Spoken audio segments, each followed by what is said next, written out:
여러분 안녕하십니까? 돈이 되는 이슈, 돈 버는 정보와 함께하는 경제 인사이트 정철진입니다. 우리 시각으로 26일 새벽 이재명 대통령이 취임 후 82일 만에 첫 번째 한미 정상회담을 가졌습니다. 약 2시간 20분 동안 진행된 이번 정상회담은요. 이 두 정상, 이 회담을 통해서 관세 협상뿐 아니라 조선업 혁명, 또 동맹의 현대화 등을 의제로 담았습니다. 한미 양국 기업들이 참여한 한미 비즈니스 라운드 테이블 행사도 뒤어서 이어졌는데요. 조선, LNG 등 분야에서 총 11건의 계약 또 MOU가 체결되기도 했습니다. 자, 오늘은요, 이 한미 정상회담의 결과와 경제 성과, 그리고 앞으로 남은 과제까지 저희가 1시간 동안 자세하게 짚어보도록 하겠습니다.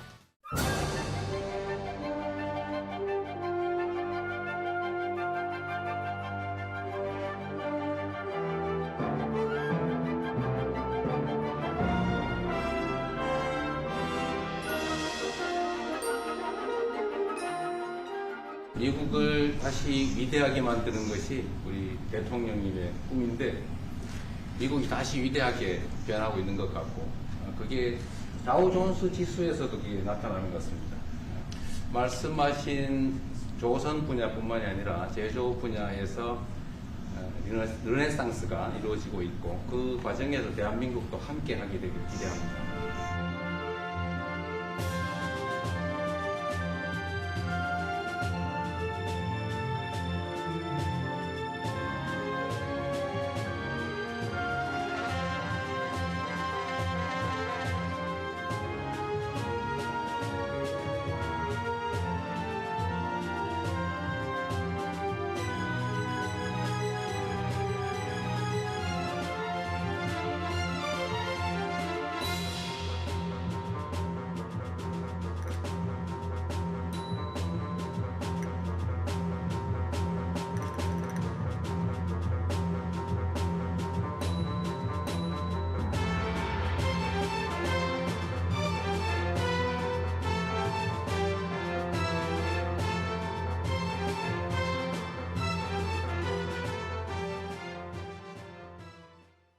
네, 지난 26일 새벽입니다. 많은 우리 국민분들 한미 정상회담 생중계 영상 지켜보셨을 겁니다.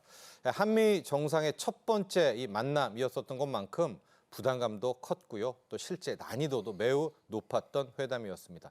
자, 이번 한미 정상회담 결과 저희가 분석해드리고 어떤 성과가 있었는지 그리고 앞으로의 과제까지도 여러분과 함께 살펴보도록 하겠습니다. 봉영식 연세대 개원교수, 이정환 한양대 경제금융학부 교수 두 분과 함께합니다. 안녕하십니까? 안녕하십니까? 자, 먼저 우리 두 분의 전문가분들에게 전반적인 총평 들어보도록 하겠습니다. 먼저 봉영식 교수님. 화기애애한 분위기로 계속 이어졌다는 거 저희가 확인을 또 했었고요. 소인수 회담은 예상보다 조금 더 길어졌더라고요. 이제 이후에는 이제 비공개 회담 이렇게 펼쳐지게 됐었는데 먼저 우리 봉 교수님께서는 크게 또 어떤 걸 느끼셨고 또 총평 전반적으로 평가 한번 해주시죠. 이번에 이제 방어적 성격이 강한 이재명 정부로서는 한미 정상회담이었습니다. 이재명 정부는 6월에 대선에 승리했는데 이제 탄핵 정국에서 치러진 대선에서 승리했기 때문에 인수위원회가 없이 바로 직무에 시작한 정부였죠. 네. 그리고 그 당시에는 아직 8월에 종료되는 90일간의 한국에 대한 상호 관세 유예, 그 전에 미국과 관세 협상을 타결해야 되는 굉장히 급박한 시점이었습니다. 그래서 트럼프 대통령과의 첫 번째 만남을 빨리 해야 된다는 그런 위기감이 있었는데 두 번이나 불발됐지 않습니까? 네. G7 정상회의에서 미국의 트럼프 대통령이 이러한 공습을 이유로 조기 귀국을 했고 또 나토 정상회의는 이재명 대통령이 가지 않았습니다. 그래서 이재명 정부가 시간에 덫이 걸린 게 아닌가 이러다가는 관세 협상이 종료되기 전에 이재명 대통령과 트럼프 대통령의 만남이 불발될 것이라는 우려도 있었는데 다행히 관세 협상이 7월 30일에 타결이 되었고 트럼프 대통령이 소셜 트루스에 이재명 대통령과의 정상회담을 2주 안에 가지겠다, 당선을 축하한다, 공식적으로 축하 메시지를 냈습니다. 그래서 정상회담이 이루어졌다는 자체고도 성공이라고 할 수 있겠고 두 번째 왜 방어적인 성격의 정상회담이냐 하면은 이재명 대통령은 굉장히 억울하겠습니다만은 트럼프 행정부 지지층에서는 이재명 정부가 이데올로기적으로 중국에 경도된 네. 친중 좌파 정권이다. 그래서 미국이 신뢰할 수 없다는 그런 잘못된 편견을 가지고 있습니다. 그것을 해소하고 이재명 정부의 실용 외교가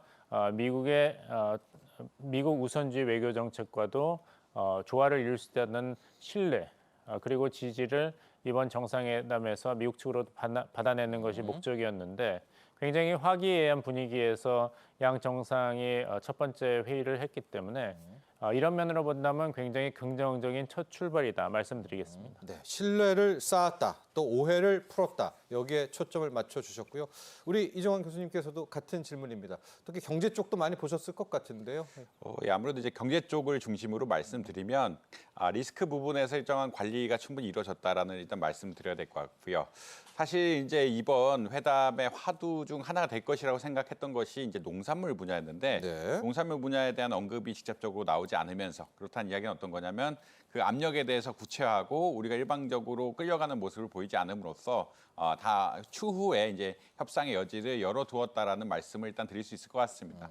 그리고 농산물 시장이 개방되고 나면은 이제 이것이 경제 이슈에서 정치 이슈까지 번질 수 있는 크나큰 이슈였기 때문에 특히나 트럼프 대통령의 돌발 행동을 통해서 이제 농산물에 대한 언급이라든지 이런 것들이 나왔다고 하면은 한국 입장에서 또 경제가 굉장히 혼란을 겪을 만한 또 이런 상황이었거든요. 그런 것들을 막았다는 측면에서 긍정적이다라고 보시면 될 것 같고요. 그리고 이제 투자 같은 것들, 투자를 얼마나 할 것이냐 이런 것들에 대해서도 뭐 구체적이진 않지만 흔히 말해서 이제 불확실성을 조금이나마 해소할 수 있는 우리 MOU를 하고 조선 산업에 대해서도 미국에서 조선을 좀 하겠다 이런 큰 메시지를 주는 것들 그리고 이제 우리나라 비행기를 수입하겠다든지 혹은 뭐 원자력 분야에서 적극적인 협력을 이루겠다든지 이 다양한 메시지들이 관세 협상 초기보다는 좀 구체화된 형태로 나와서 불확실성이 조금 줄긴 줄었다라고 아마 이해를 하고 있습니다. 다만 근데 이제 아직 이게 안 나왔다는 얘기는 추후 좀 더 이야기를 할 부분이야 되기 때문에 앞으로 또 협상 같은 것들을 조금 지켜봐야 되는 상황이 되긴 하다라고 말씀드릴 수 있겠습니다. 네, 경제 이슈는 또 여러분도 보셨겠지만 정상회담에서는 이번엔 좀 민감한 사안들은 좀 피하는 게 다음 기로 좀 갔던 분위기였었고 그 다음 이 한미 비즈니스 라운드 테이블 여기에서 이제 경제에 대한 성과들이 많이 나왔거든요. 그건 저희가 조금 이따 정리해서 전해드리겠습니다.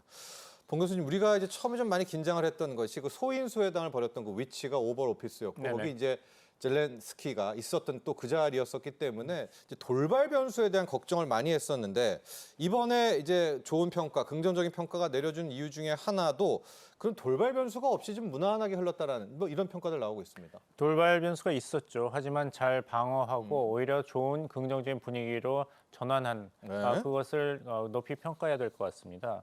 말씀하신 대로 그 백악관 집무실에서 외국 정상에 대해서 트럼프 대통령이 그 외교 관리를 깨는 그런 돌출 행동을 여러 번 보였지 않습니까? 예. 우리가 잘 아는 것이 첫 번째 말씀하신 우크라이나 젤렌스키 대통령, 미국을 존중하지 않는다.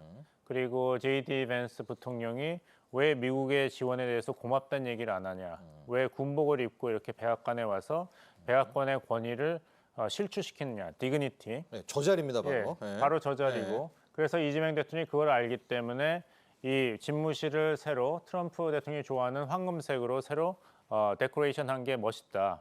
미국이 다시 위대해진 것 같다. 그리고 백악관의 존엄, 디그니티가 살아난 것 같다고 칭찬을 했습니다. 그러니까 굉장히 잘 준비를 한 것이죠. 두 번째 사고는 남아프리카 공화국 마리포사 대통령이 저 자리에 있었는데 남아공화국이 아니라 콩고에서 일어난 백인 학살 폭력 사태에 대한 자료를 일방적으로 시연하면서 이러면 안 된다. 왜 백인을 차별하는가고 공격을 했습니다. 네. 그래서 마리포사 대통령이 굉장히 궁지에 몰렸는데 여기에 대해서는 이재명 대통령이 트럼프 대통령이 어떤 돌발 행동과 사실에 기반하지 않는 돌출 발언을 하더라도 이것을 그 자리에서 고치거나 반박하기보다는 차분하게 대응해야 된다고 굉장히 그 사전에 연습을 하고 간 것 같아요.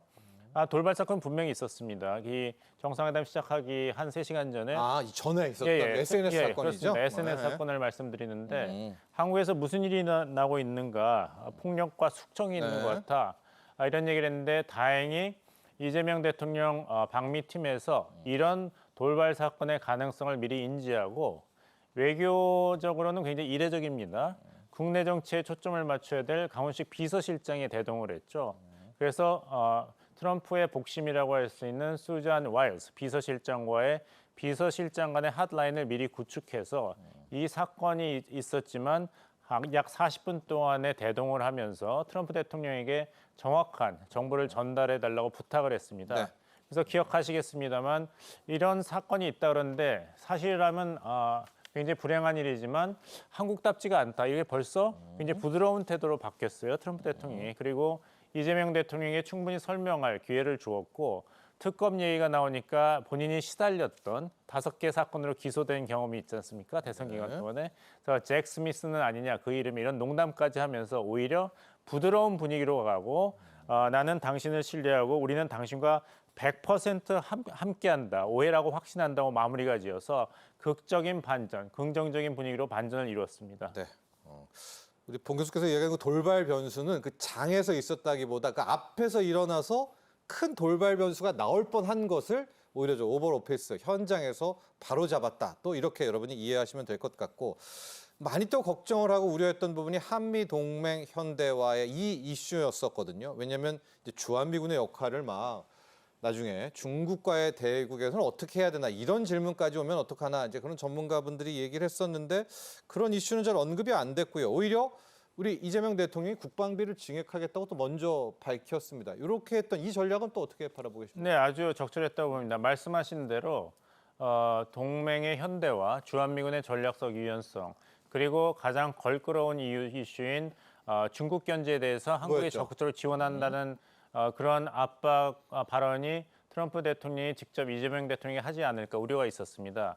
근데 이제 한국 측에서 전략적인 준비를 참 잘한 것 같아요. 뭐냐면 트럼프 대통령이 제일 얘기하기 좋아하는 김정은 위원장과의 만남, 그리고 트럼프 대통령 당신만이 지속적인 진정한 평화를 만들 수 있다.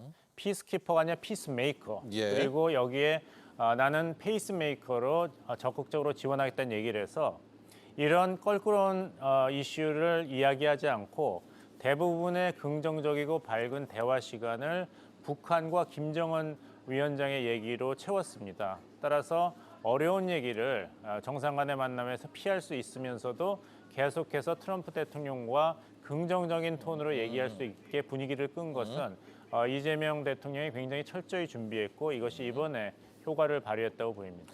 그런데 좀 보면 이제 국방비는 늘리는 것이 하나가 있고 또 한 축이 이제 방위비 협상이었었는데 이게 두 개가 좀 별개 아니겠습니까? 방위비 협상 쪽은 아예 좀 이야기가 없어가지고 이건 뭐 차후에 다시 하는 건가요? 어떻게 보는 거예요? 그거는 이제 정상회담이 끝나고 기자회견을 할 때 국내 기자가 위성락 안보실장에게 질문을 맞습니다. 했습니다. 예. 그래서 위성락 안보실장의 답변을 보면은 두 가지로 봐야 된다. 넓은 범위에서의 이런 재정적인 분담 그리고 좁은 의미에서의 SMA 주한미군 주둔 비용 분담, 스페셜 메저 어그리먼트라고 그러죠. 그런 것을 차이를 둬야 되는데 SMA 부분은 이야기가 전혀 나오지 않았다. 하지만 이재명 대통령이 CSI 국제전략문제연구소에서 직접 밝히셨듯이 한국은 국방 예산을 증가할 것이라는 약속은 미국 측에 했습니다. 자, 그런데요, 여러분. 이번에 이제 한미 정상회담에서 무난하게 끝났고 좋은 긍정적인 평가를 받고 있는데 한 가지 좀 걸리는 그런 대목이 있습니다. 그게 뭐냐? 트럼프 대통령이 이제 회담 중에 주한미군 기지에 대한 소유권이죠. 이게 엄밀히 말하면 우리 영토인데 이 소유권을 이야기를 했습니다. 이제 이게 어쨌든 넘어가게 됐지만 한 번 트럼프 대통령이 언급한 이상 주한미군 부지에 대한 소유권을 또 주장하지 않을까 이런 이제 후속 보도들이 함께 나오고 있는데요. 봉 교수님 이게 이제 의도가 뭔지도 궁금하고 앞으로 계속 트럼프 대통령이 이걸 가지고 주한미군 기지의 소유권을 달라. 우리는 또 어떻게 대응해야 될지도 고민스럽습니다. 주한미군 기지는 엄연히 대한민국의 영토입니다. 그렇죠. 그리고 우리가 그것을 미 측에게 사용 허가를 준 것은 한미 상호 안보 조약에 분명히 나와 있습니다. 하지만 이제 트럼프 대통령답게 네. 새로운 제안을 해서 한국 측에 의중을 떠보는 발언을 했죠. 뭐냐면은 그쪽의 토지 영토 이전을 미국 측에 하면 어떻겠는가. 여러 사람이 이것을 가지고 트럼프 대통령이 주한미군 기지 부지에 대한 이해가 부족하다라든지 네, 네. 이것은 주권주의를 침해하는 발언이다 이런 해석을 했죠. 그런 해석은 가능하지만 왜 트럼프 대통령이 이런 얘기를 했는가를 다른 사례와 비교해 본다면은 논리적인 일관성이 없는 것은 아닙니다. 예. 기억하시겠습니다만 취임하면서 미국을 다시 위대하게 만드는 외교 전략을 하겠다 하면서 미국이 황금기를 누렸던 20세기 초반으로 돌아가자. 예. 그러려면은 희귀 광물에 대한 그런 서플라이 체인 공급망을 미국이 유지해야 된다. 중국과의 경쟁에서. 그래서 덴마크령이 있는 그린란드를 미국이 가져가겠다. 아, 히토류 이런 거죠. 예, 히토류 네. 때문에. 파나마 운하에서의 중국의 횡포가 너무 심하다. 파나마 운하가 바로 미국의 남부에 있는데 너무 위험하다. 따라서 파나마 운하의 소유권과 관리권도 미국이 가져야 된다. 그건 이뤄냈잖아요. 홍콩 자본을 이제 쫓아냈지 않습니까? 그렇죠. 예. 그리고 캐나다도 예. 미국과 이런 무역 분쟁을 할 것이 아니라 미국의 51번대 주로 편입되는 것이 좋지 않겠냐 이야기를 했죠. 네. 많은 반발을 샀습니다. 예. 그리고 러시아 우크라이나 전쟁의 해법도 영토를 가지고 합니다. 미국 기업이 우크라이나 광물 채권권을 가진다. 그럼 우크라이나 영토에 미국 기업이 들어가서 채굴 활동을 할 거 아닙니까? 네. 그러면 미국 기업이 거기 있는 한 러시아가 다시 군사적으로 침공하지 않을 것이기 때문에 우크라이나의 안전 보장도 이루는 것이 아닌가. 근데 지금 광물은 우리한테 반 달라. 뭐 그렇죠. 이런 거겠죠. 네. 예. 광물은 이제 미국 것이 되는 예. 거죠. 그리고 러시아 측에는 돈바스 지역을 넘김으로써 전쟁을 끝내자 그러고 가자 지구도 마찬가지입니다. 이스라엘과 팔레스타인이 계속해서 두 국가론을 계속 가지고 경쟁하면서 이렇게 전쟁을 하는데 이래 가지고는 궁극적인 평화가 오지 않기 때문에 나는 가자 지구에서 팔레스타인 거주민을 강제 이주시키고 그 지역을 국제적인 휴양지로 만들면 영구적인 평화가 오지 않겠는가. 네. 그러니까 계속해서 영토를 통해 가지고 영토와 그 이권을 미국이 가짐으로써 해당 국가의 평화가 온다는 주장을 하고 있습니다. 이것을 주한미군의 기지, 소유권과도 연결을 시켜서 네. 용성과 평택의 미군 기지가 미국 땅이 된다면 그렇죠. 평택 기지가 지금 가장 많이 언급되고 네. 있더라고요. 예. 대한민국은 영원히 완전히 안전하다는 것이에요. 미군이 있고 예. 미국 땅이 거기 있고 미국 돈이 있고 미국 사람들이 있는데 어느 나라가 감히 미국에 대해서 직접적인 군사 행동을 할 수 있겠는가? 그렇다면 한국도 안전한 것이 아니냐? 이런 이론이죠. 근데 이것은 트럼프 대통령의 일방적인 그런 논리고 여기 잘 나와 있습니다. 한미 상호 방위 조약 제4조에서는 대한민국 영토 내와 그 주변에 배치하는 권리를 허여하는 것입니다. 프로비전. 이것은 조건부입니다. 예. 이게 소유권, 주권 국가 사이에서 영토 소유권이 이전되는 건 전혀 아닌데 트럼프 대통령은 이렇게 계속 임시적인 방편으로 놔두면은 주한미군의 전략적 유연성이라든지 여기에 대해서 한국과 협상을 해야 되고 동맹국가 간의 갈등과 마찰이 있으니까 깨끗이 한번 정리하자는 거예요. 그러면 평택에서 주한미군 해군이 출격하더라도 대한민국은 중국에 신경을 쓸 필요가 없다는 것이죠. 미국 땅에서 미국 공군이 출격했는데 이것은 대한민국의 잘못이 아닌 것이죠.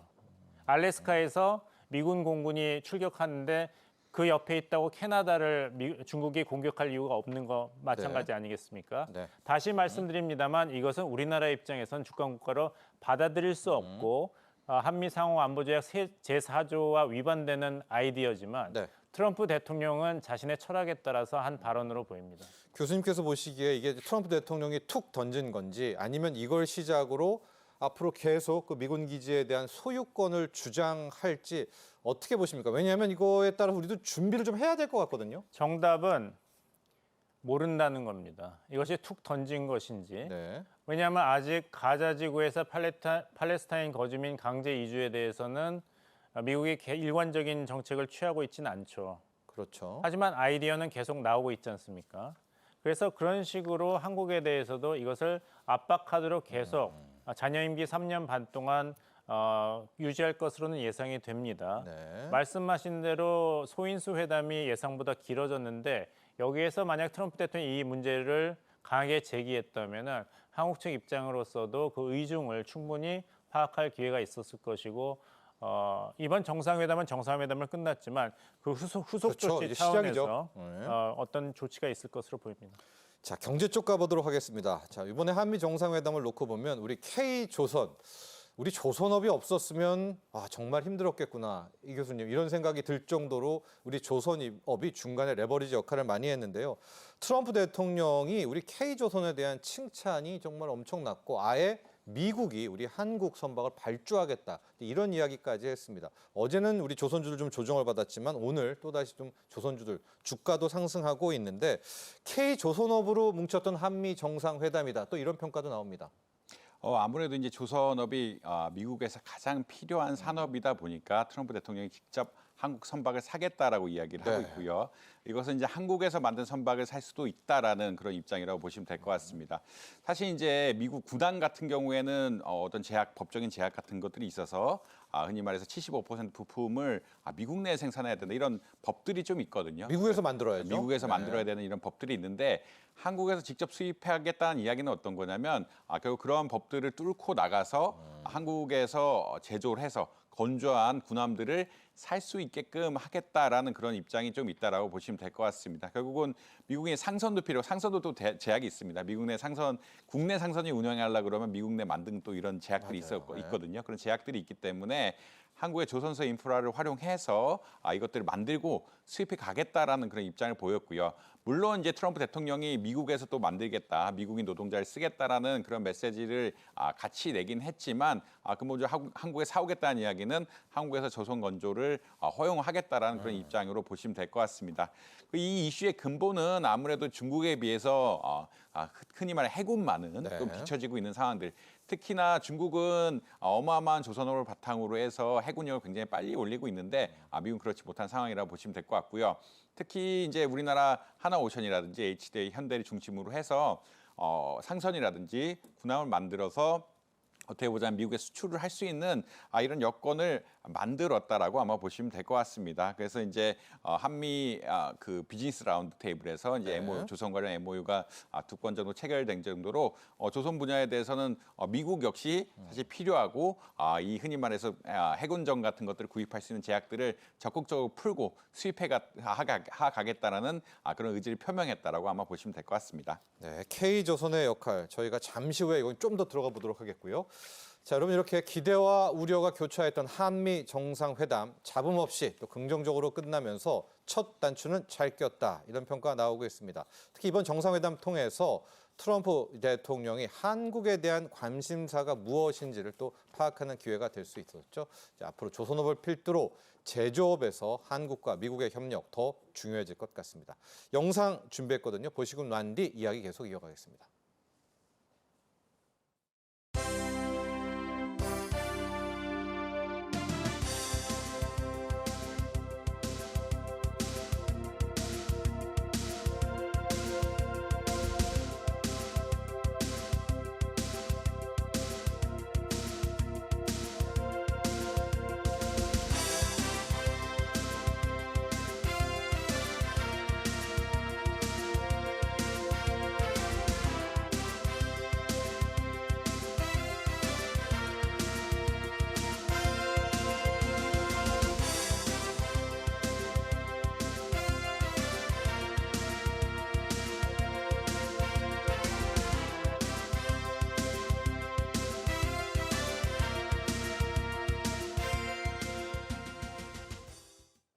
자, 이재명 대통령의 한미 정상회담 또 여전히 미국 방문을 발판으로요. 이 두 나라 주요 기업들이 연이어 이 제조업 르네상스 파트너십 관련한 계약, 양해각서 체결을 잇따라 하고 있습니다.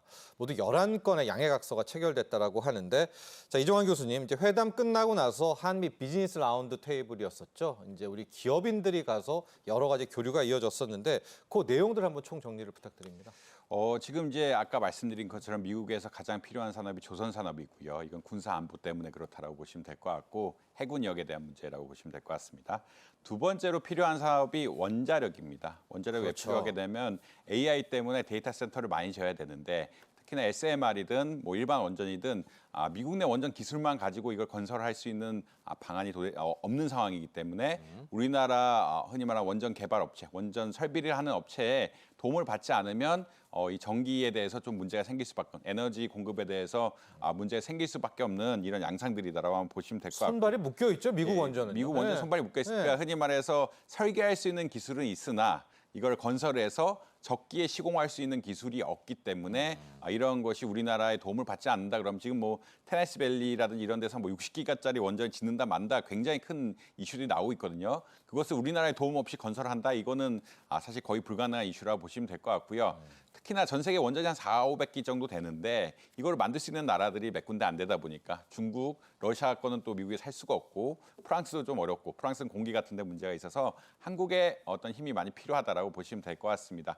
그래서 MOU를 보시면 조선은 당연히 공동투자 프로그램 마련해서 HD 현대하고 산업은행, 미국의 카운터파티가 그 공동 투자를 하겠다라는 인프라 관련해서 공동 투자를 하겠다라는 이야기 나왔고 삼성중공업이 중심이 돼서 MRO, 흔히 말하는 수리 관련해서 어떻게 보자라면 같이 협상을 하겠다는 이야기가 나왔는데 그 밑에 부분, 그 원자력에 대한 얘기들이 굉장히 많죠. 미국의 에너지 사정이 그렇게 크다. 그리고 미국은 SMR로 자꾸 이전을 해나가려고 하는데 SMR을 만들 수 있는 어떤 흔히 말하는 제조 설비 같은 것들이 부족하기 그렇죠. 때문에 한국의 한수원하고 두산 에너빌리티, 그러니까 두산 에너빌리티가 이제 SMR 관련해서 이야기를 하고 AI 대형 원전, AI 캠퍼스 대형 원전 같은 것들도 이야기가 나오고 있다. 그리고 뭐 AI 캠퍼스에서 원전 화력, 뭐 태양광 통합 운영한다고 하는데 기본적으로 원전이라고 보시면 될 것 같고 특히나 이제 뭐 한수원이라든 이런 데서는 발전기 설비를 할 수 있는 이런 기술들을 가지고 있기 때문에 삼성물산도 건설로 들어가는 거죠, 원전 건설. 건설입니다. 건설을 가지고 있기 때문에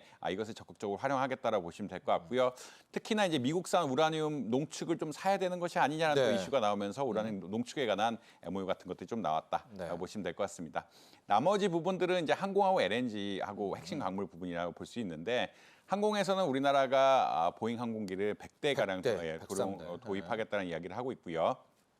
그다음에 GE 에어로스페이스에서 에너지 엔진 구매 이런 것들을 하고 정비 위탁을 하면서 미국에 대한 의존도 사실은 프랑스라든지 다른 나라들도 있지만 미국에 대한 의존도를 높이겠다라는 그런 의사를 밝혔습니다.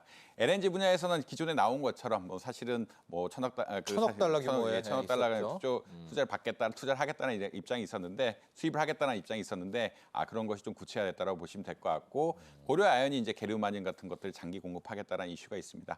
근데 가장 큰 분야는 아까 말씀드린 것처럼 조선하고 원자력이 될 수밖에 없다라고 보시면 될 것 같고 이것은 미국에서 생산할 수 있는 설비가 없기 때문에 그렇지만 수요가 즉각적이고 가장 많이 필요한 분야이기 때문에 적극적인 MOU가 이루어졌다라고 아마 보시면 될 것 같습니다. 네, 저기 MOU 체결된 것 보시면은 현재 주식 시장이 좀 빠르지 않습니까? 삼성중공업 같은 경우가 상당히 좀 의외였던 것 같습니다. 그래서 조선 MR로 나오면서 좀 주가가 연이어서 올라가고 있는. 그러니까 하나오션, HD, 뭐 현대중공업 외에도 또 삼성중공업도 조선의 또 하나의 파트너가 됐다. 이런 점도 체크하시면 좋을 것 같고요. 동 교수님, 이제 이 한미 비즈니스 라운드 테이블에 깜짝 인물이 이제 등장을 하면서 분위기는 더욱 좋았다 이런 평가 나오고 있습니다. 한미 정상회담의 분위기도 좋았는데 이 비즈니스 라운드 테이블도 아주 괜찮았다라고 하는데 누가 등장했냐면요. 이 엔비디아의 젠슨 황 CEO가 나오고 뭐 이재용 회장과 포옹하는 장면 나오면서 굉장히 많이 미디어들의 주목을 받았습니다. 이번 한미 비즈니스 라운드 테이블도 한번 평가를 부탁드립니다. 이번에 이제 정상회담의 성공을 위해서 비단 3실장만 워싱턴으로 같이 날아간 것이 아니라 기업 총수들이 총력을 기울였죠. 16명으로 구성된 경제사절단이 참여해서 미국 측에 대한 이제 투자 계획을 상호 논의했는데 그중에 이제 반도체 분야에서의 그 협력에 관해서는 이재용 삼성전자 회장과 이제 젠슨 황 엔비디아 회장의 이런 만남 같은 게 이제 상징적인 모습이었죠. 엔비디아가 굉장히 그 반도체에 강한 회사이지만 또 HB 공급망 다변화는 필수적이기 때문에 여기서는 삼성전자와의 이제 전략적 제휴를 어떻게 하느냐가 계속 중요한 이슈로 남아 있습니다. 근데 다시 말씀드립니다만은 첫 걸음으로서 또 이재명 정부의 실용 외교에 대한 트럼프 행정부의 신뢰와 지지를 확보하는 정상회담으로서는 성공적이었으나 지금 한국의 이런 코스닥이나 코스피가 긍정적으로 반등하지 않는 이유는 너무 불확실성이 남아있기 때문입니다.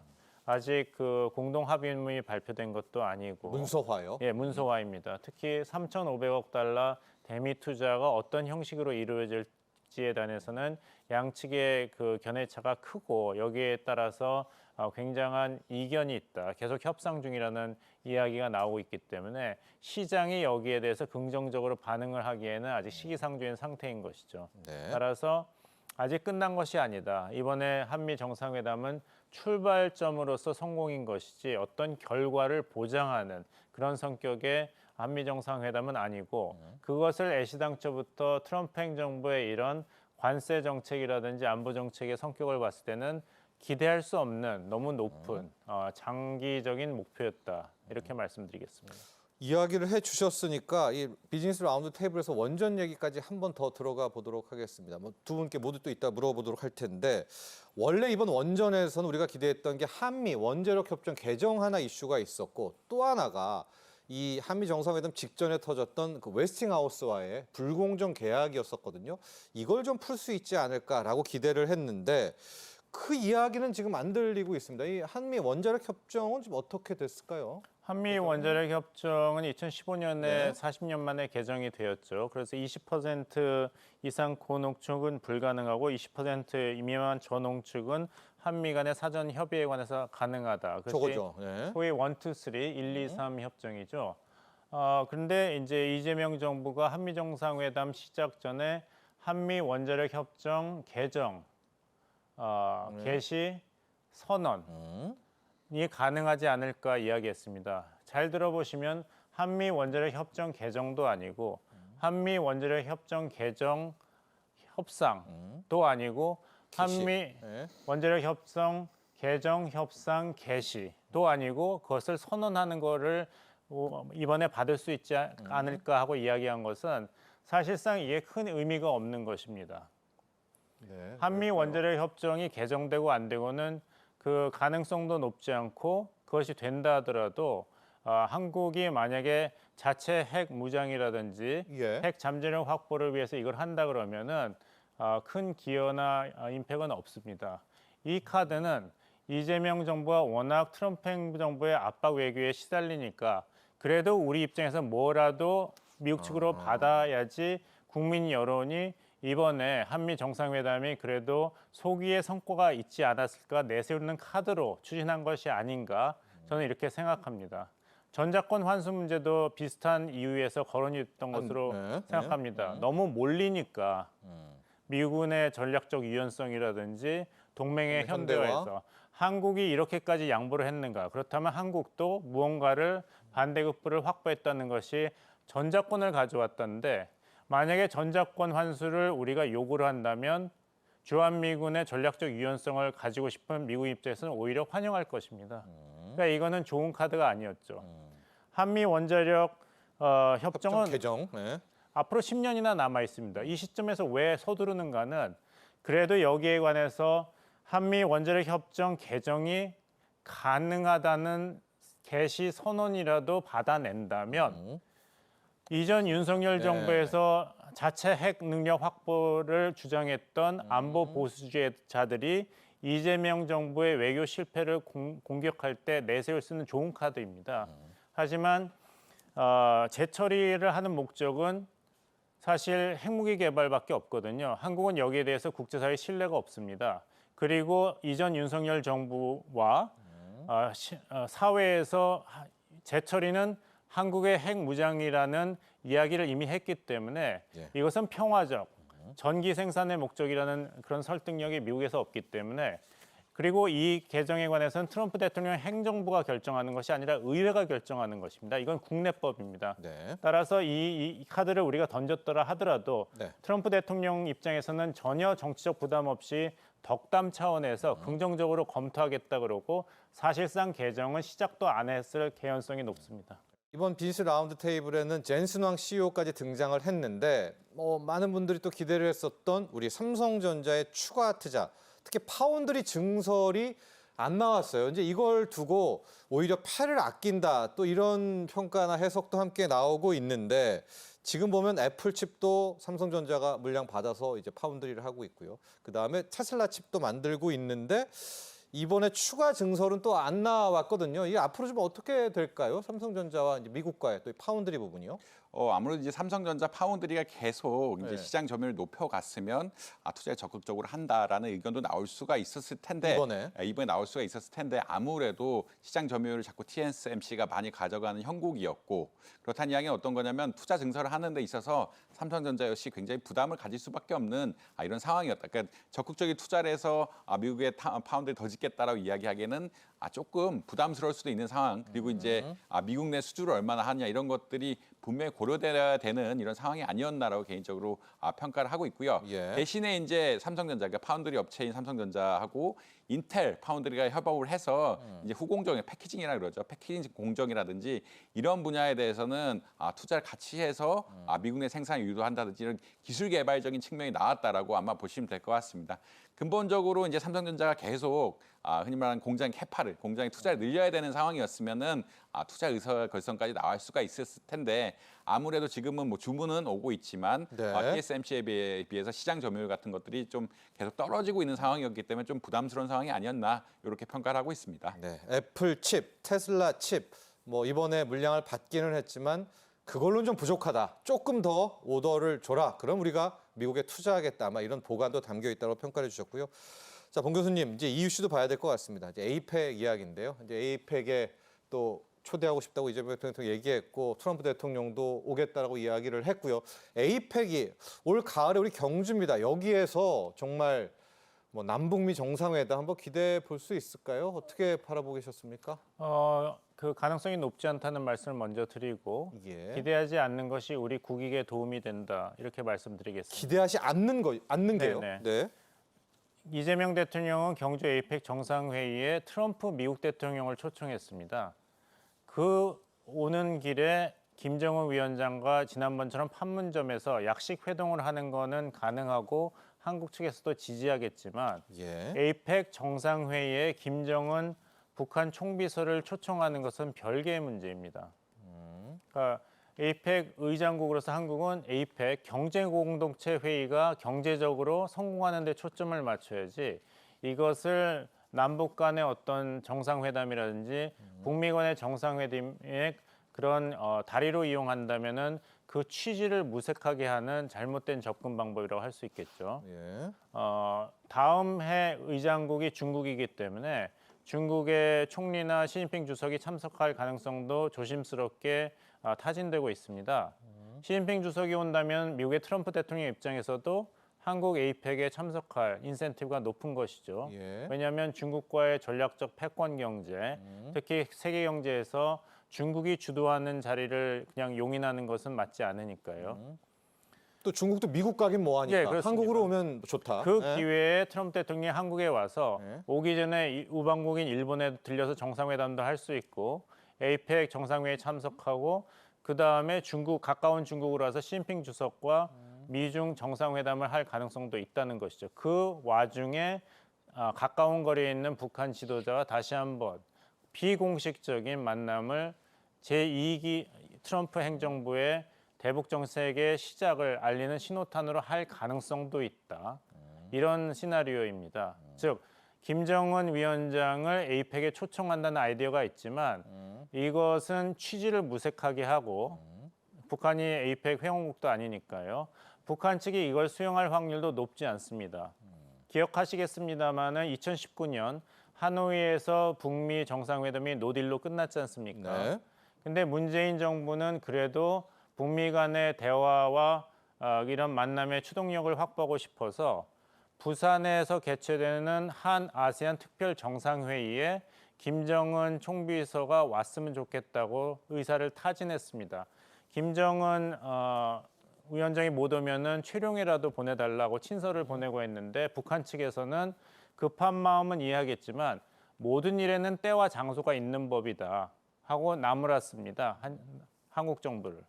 어떻게 최고 존엄을 단독 초청을 해도 갈까 말까 한데 어떻게 다른 정상과의 다자 정상 외교 무대에 끼워 넣기로 이렇게 초청을 할 수가 있는가라고 면박을 줬거든요.